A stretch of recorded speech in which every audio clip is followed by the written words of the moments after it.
Hello everyone, excellent learning में आप सभी का स्वागत है। आज की वीडियो में हम पढ़ने जा रहे हैं मनोविश्लेषणात्मक उपागम, और जिसके प्रमुख मनोवैज्ञानिक हैं सिगमंड फ्रॉइड। व्यक्तित्व का मनोविश्लेषणात्मक उपागम, और इस उपागम का प्रतिपादन किया था सिगमंड फ्रॉइड ने।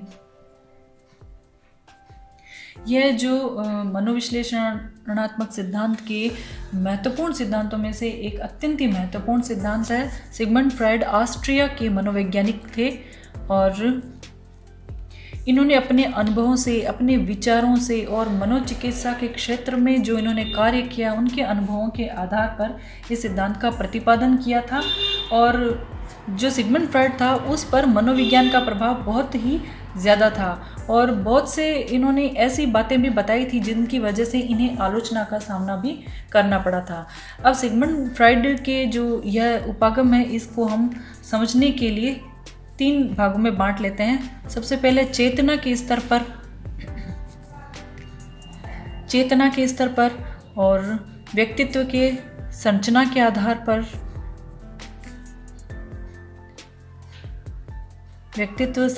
आधार पर, रक्षात्मक युक्तियां।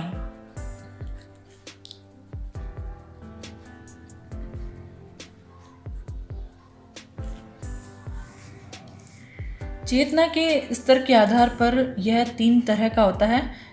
चेतन और दूसरा जिन्हें हम अर्ध चेतन कहते हैं, लेकिन सही होता है इसका पूर्व चेतन।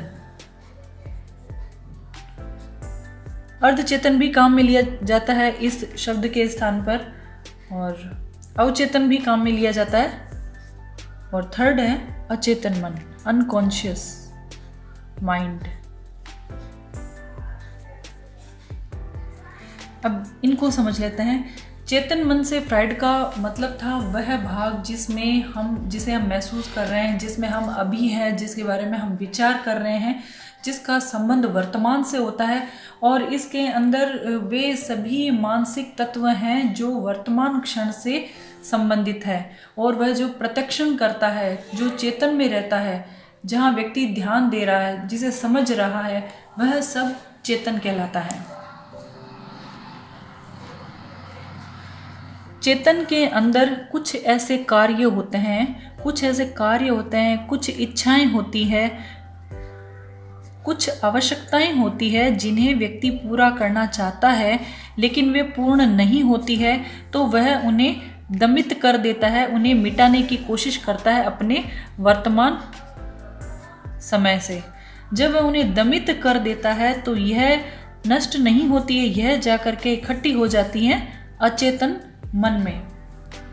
अचेतन मन का मतलब होता है जो चेतना से परे हो, यानी जो भाव, जो स्मृतियाँ, जो अनुभव या आवश्यकताएं पूरी नहीं हुई है, वे यहाँ से तो दमित कर दी गई है, लेकिन यहाँ अचेतन मन में आकर के संग्रहित हो जाती हैं, यहाँ संग्रहित होती जाती हैं। अचेतन का जो प्रभाव होता है वह चेतन की तुलना में बहुत ज़्यादा होता है। हमारा जो व्यक्तित्व होता है उसके अंदर इनका जो भाग होता है, चेतन मन का भाग 1/10 होता है, और बाकी जो शेष 9 भाग है वह अचेतन मन का ही होता है। तो हमारा जो व्यवहार होता है वह अचेतन मन के कारण ही होता है। इसीलिए सिगमंड फ्रॉइड जो है, यह मनोचिकित्सा जब करते थे तो अचेतन मन को पढ़ने की कोशिश करते थे, हिप्नोटाइज करते थे, उनके जो पुराने अनुभव है उनको जानने की कोशिश करते थे, जिनको समझ करके चिकित्सा की जा सके। यह जो अचेतन मन होता है, इसके अंदर जो संग्रहित होने वाले अनुभव या जो भी भाव या इच्छाएं थी, वे अधिकतर वे थी जो कि बाल्यावस्था में बच्चा जो होता है वह चेतना में रहते हुए उन इच्छाओं को पूरी नहीं कर पाता है, या जिस मानसिक संघर्ष से गुजरता है, या जो इच्छाएं उसकी अपूर्ण रह जाती है, वह उस समय अचेतन में जाकर के इकट्ठी हो जाती हैं। और कई बार यह इतनी प्रभावी होती है कि जो व्यवहार होता है, इनकी प्रभावशीलता इतनी ज़्यादा हो जाती है कि जो व्यक्ति का व्यवहार होता है वह भी असामान्य हो जाता है। अब आते हैं पूर्व चेतन की तरफ। पूर्व चेतन चेतन और अचेतन के मध्य अवस्था होती है। कई बार हम कुछ चीज़ें रख करके भूल जाते हैं, फिर हमें याद नहीं आती है, लेकिन हम जब जैसे ही थोड़ा सा ध्यान लगाते हैं तो वह चेतना में आ जाती है, हमें ध्यान आ जाता है। मान लीजिए कि कोई किताब को रख करके आप भूल चुके हैं, लेकिन जब आपने ध्यान लगाया, थोड़ी देर तक विचार किया, तो आपको याद आ जाता है कि पुस्तक वहाँ रखी हुई है। तो ये पूर्व चेतना से यहाँ चेतन मन में आ जाती है। तो न ये जो भाग होता है ये ना तो पूरी तरह से चेतन होता है, ना ही यह अचेतन होता है। ये दोनों के बीच में एक पुल की तरह काम करता है। फ्रॉइड जब साइको एनालिटिकल तरीके से मनोरोगियों का उपचार कर रहे थे तो उनसे जो अनुभव प्राप्त हुए, उनसे निष्कर्ष निकाला कि जो मानसिक क्रियाएं होती है, महत्वपूर्ण मानसिक क्रियाएं होती है, वह चेतन के कारण नहीं होकर के अचेतन मन के कारण होती है। और जो चेतन मन होता है वह तो दिखाई देता, परिलक्षित होता है, लेकिन अचेतन मन अदृश्य रहता है। और इसकी तुलना की जा सकती है बर्फ़ का एक बड़ा सा हिमखंड जो पानी में डूबा हुआ है। इस चित्र में हम देख सकते हैं कि जो बर्फ़ का बड़ा सा हिमखंड है उसका 90% भाग डूबा हुआ है और 10% भाग ऊपर है। जो भाग डूबा हुआ है वह दिखाई नहीं देता है, अनकॉन्शियस माइंड है, और जो भाग बाहर की तरफ है सिर्फ 10% है जो दिखाई दे रहा है, दृश्य है, उसे हम चेतन मन कहते हैं। तो ये था फ्रॉइड का जो चेतना के तीनों स्तर। नेक्स्ट अब आता है व्यक्तित्व की संरचना के आधार पर। व्यक्तित्व की जो संरचना के आधार पर 3 भागों में बांट सकते हैं इसको। ईड,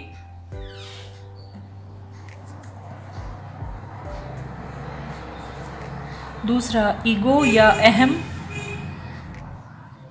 थर्ड सुपर ईगो या परम अहम। इन तीनों को भी समझ लिया जाए। ईड जो होता है ये एक पार्श्विक प्रवृत्ति होती है। इसके अंदर व्यक्ति, इस प्रकार के व्यक्तित्व वाले व्यक्ति न तो किसी नियम को मानते हैं, ना कानून को मानते हैं, ना ही उनके कोई नैतिक मूल्य होते हैं। नैतिक मूल्य होते, उन्हें जो आवश्यकताएं उनकी होती है वे उन्हें हर हाल में पूरी करने की कोशिश करते हैं। इनमें सुखेप सा की भावना होती है। अपने आनंद की पूर्ति के लिए, अपने सुखों की पूर्ति के लिए ये कोई भी अनैतिक कार्य कर सकते हैं। यदि ऐसे लोगों पर कोई नियंत्रण नहीं किया जाए, उन्हें मुक्त छोड़ दिया जाए, तो यह समस्या का कारण बन सकते हैं। तो इसीलिए ईड प्रकार के लोगों को ऐसे कहा जा सकता है, ये एनिमल इनसाइड ए ह्यूमन, एक आदमी के अंदर पशु।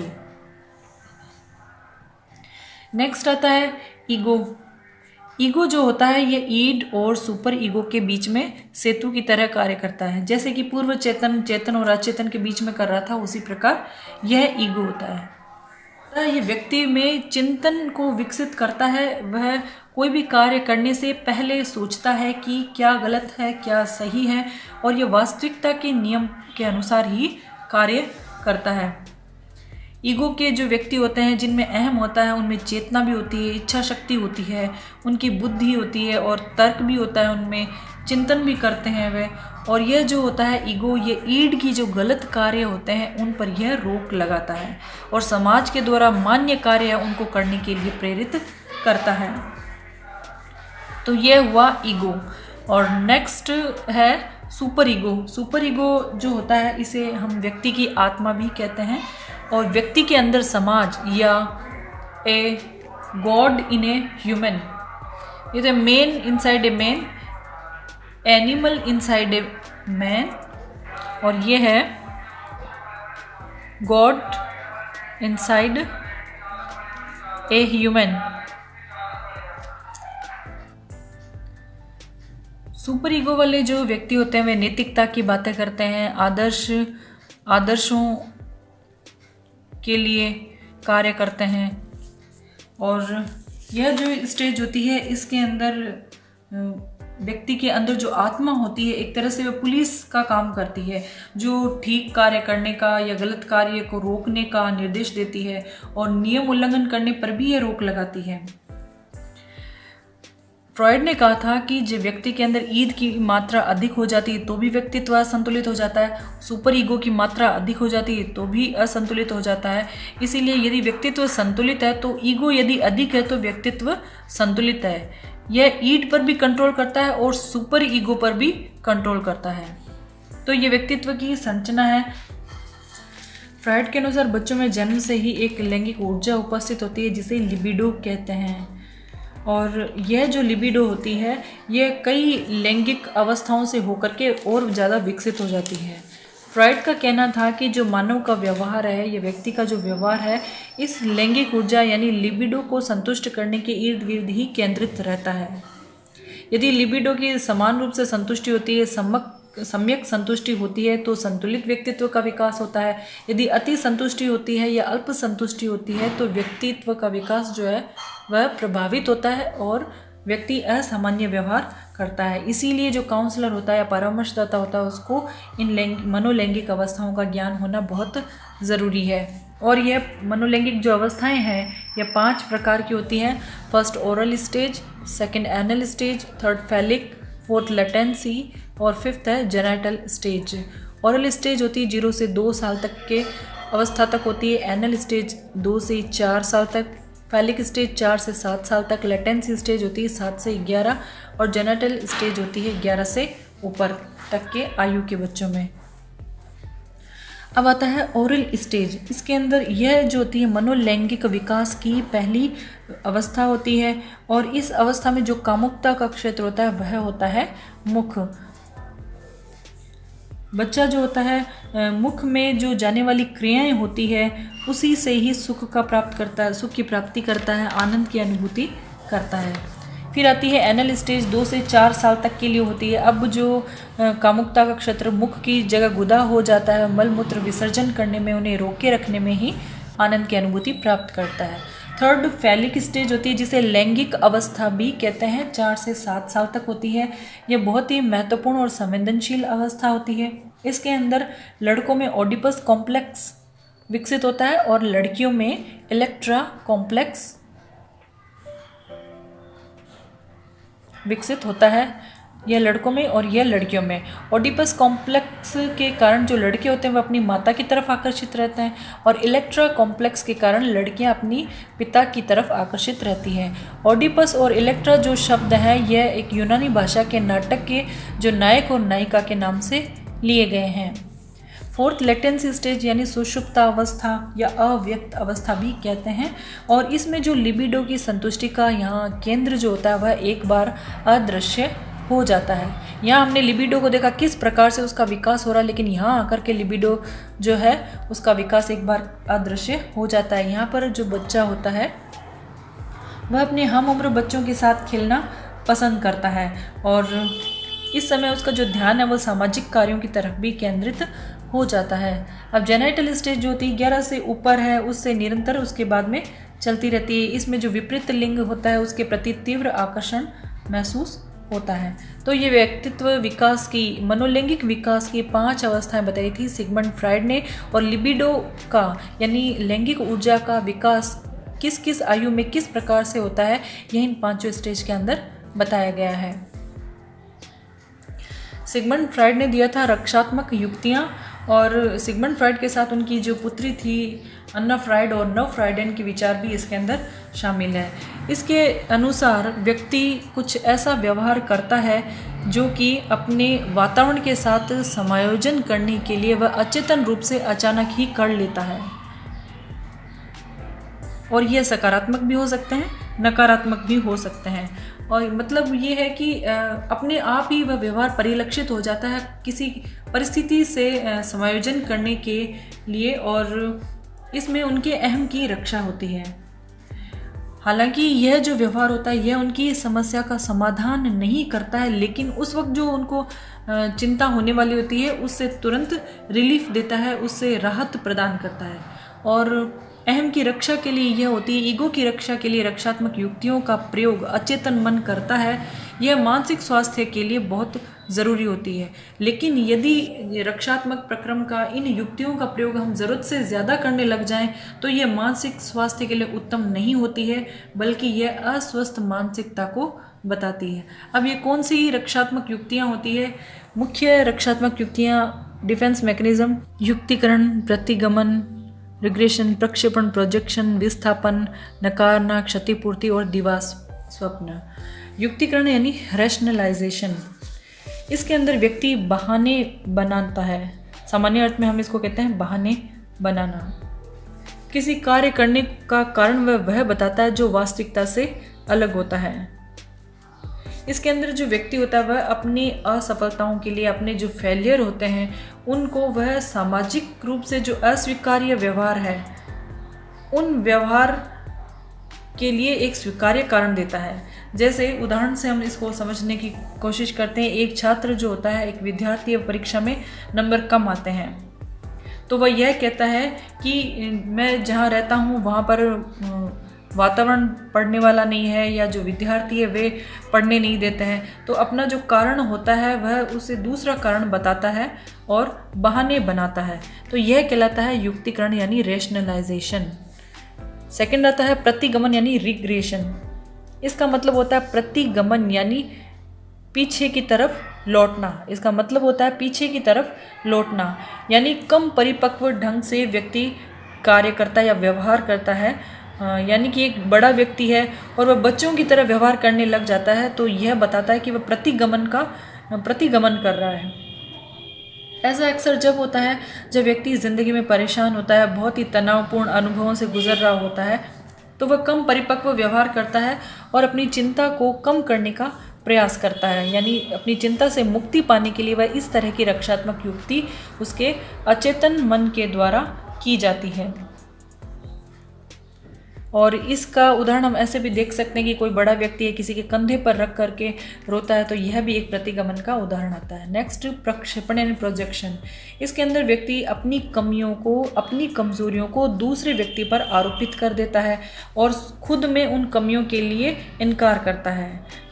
जैसे एक छात्र है वह फेल हो जाता है तो वह अन्य बच्चे का भी उदाहरण देता है, मैं फेल हुआ हूँ, वह भी फेल हो गया और उसके नंबर तो बहुत कम आए, तो यह प्रक्षेपण का उदाहरण है।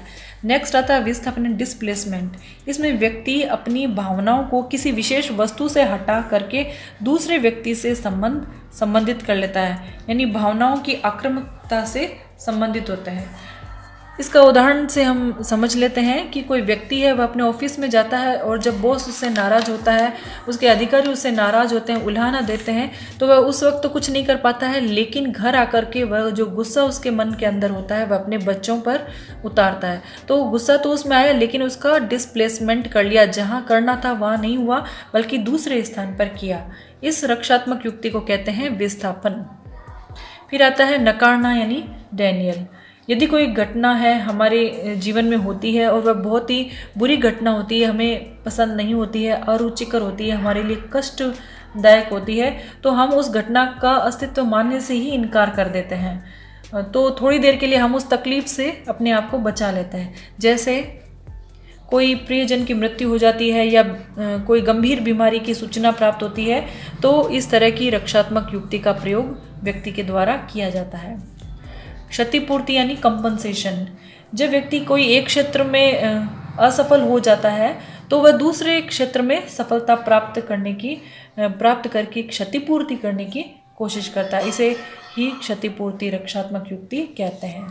उदाहरण से समझ लेते हैं। यदि एक बच्चा है वह पढ़ाई में अच्छा नहीं है और फेल हुआ है या उसका रिकॉर्ड अच्छा नहीं रहा है, लेकिन वह दूसरे क्षेत्र में, संगीत के क्षेत्र में या खेल के क्षेत्र में बहुत अच्छा प्रदर्शन करता है और उसकी जो पढ़ाई में वह पीछे रह गया था उसकी क्षतिपूर्ति वह दूसरे क्षेत्र में कर लेता है। इसे कंपनसेशन कहते हैं। नेक्स्ट लास्ट दिवा स्वप्न यानी डे ड्रीमिंग। जब व्यक्ति अपने जो वास्तविक जीवन है उसमें अपनी इच्छाओं की पूर्ति नहीं करता है तो वह एक काल्पनिक दुनिया बना लेता है जिससे उसे थोड़ा आराम मिलता है और वह उसी काल्पनिक दुनिया में ही अपनी इच्छाओं की पूर्ति होते हुए देखता है। जैसे कोई व्यक्ति है वह पैसे की तंगी से गुजर रहा है तो वह काल्पनिक रूप से सोच करके आराम पाता है कि उसके पास बहुत सारा धन होगा और किस प्रकार से खर्च करेगा, किस प्रकार से मैनेज करेगा। और यह जो युक्ति होती है अधिकतर किशोरावस्था में देखी जाती है। तो ये थी रक्षात्मक युक्तियाँ जो सिगमंड फ्राइड ने दी थी। आज हमने सिगमंड फ्राइड को बहुत ही डिटेल रूप से पढ़ा, उसके चेतना के स्तर के आधार पर, व्यक्तित्व संरचना के आधार पर रक्षात्मक युक्तियाँ कितने प्रकार की, सभी प्रकारों का अध्ययन किया। और यह जो टॉपिक है ये बहुत इम्पॉर्टेंट टॉपिक है। रीट, सीटेट हुआ, कंपटीशन एग्ज़ाम्स हुए, न केवल रीट के लिए बल्कि जो नेट के एग्ज़ाम है, स्लेट के एग्ज़ाम है, यहाँ तक कि सिविल सर्विसेज के एग्ज़ाम में भी इससे रिलेटेड पूछे गए हैं। रक्षात्मक युक्तियों से रिलेटेड और इनके एग्जाम्पल दे करके ये क्वेश्चन पूछे गए हैं। तो बहुत ही महत्वपूर्ण टॉपिक था। और मनोविश्लेषणात्मक उपागम का यह प्रमुख मनोवैज्ञानिक है सिगमंड फ्राइड। सो स्टूडेंट्स, व्यक्तित्व के स्वरूप यहाँ पर कंप्लीट होता है और इसके बाद नेक्स्ट वीडियो में हम सभी प्रीवियस ईयर के क्वेश्चंस को डिस्कस करेंगे। Till then keep learning, keep watching excellent learning video. Thank you. Like, share and subscribe.